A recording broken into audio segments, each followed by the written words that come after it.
পিয়ারি বেগম, তোমার জন্য ছোট মাছ নিয়ে এসেছি। পেঁপে দিয়ে রান্না করবে, অনেক মজা লাগবে। ওরে মরা, আমারে মারতে না পেরে আমার জন্য ছোট মাছ এনে শাস্তি দিতে চাস? তুই দাঁড়া। কোন পাগলে আমারে পাইছিল? আমি ছোট মাছ আনছিলাম। এখন এতগুলো হাড়ি পাতিল আমি কেমনে কি করব? চুপচাপ কাজ কর, নাইলে আজকে ভাত খাইতে পারবি না।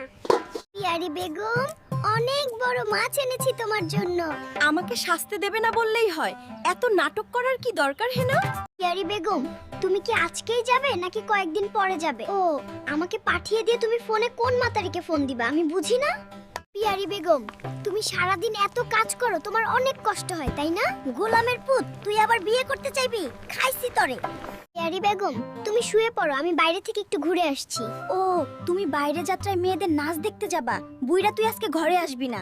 এই নে, তোর বাবাকে ফোন করেছিলাম, গরুর গোশত পাঠাতে পারে মুরগি। এখন এটাকে রান্না করে তাড়াতাড়ি আমাকে দে। এ গোলাম, আমার মান ইজ্জত সব খাইয়া দিল রে।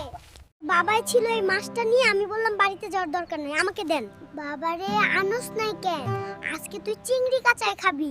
বাজার থেকে তোমার জন্য কিছু আনতে হবে পিয়ারি বেগম। আমার জন্য 2টা নেল পালিশ লাল কালারের সুন্দর এবং দামি দেখে নিয়ে আসবে, মনে থাকবে? এই নাও পিয়ারি বেগম তোমার আলতা এবং লিপস্টিক। আরে মরার ঘরের মরা, আমি কইছি নেল পালিশ আনতো, আনছো আলতা লিপস্টিক। আরে এত সকালে আমার সোনাটার কি হলো? কাঁদছে কেন? পিয়ারি বেগম, আমি আর তোর সংসার করব না। এবার তোমাকে মাফ করে দিলাম, কিন্তু এরপরে আর মাফ করব না। বাপের বাড়ি চলে যাব।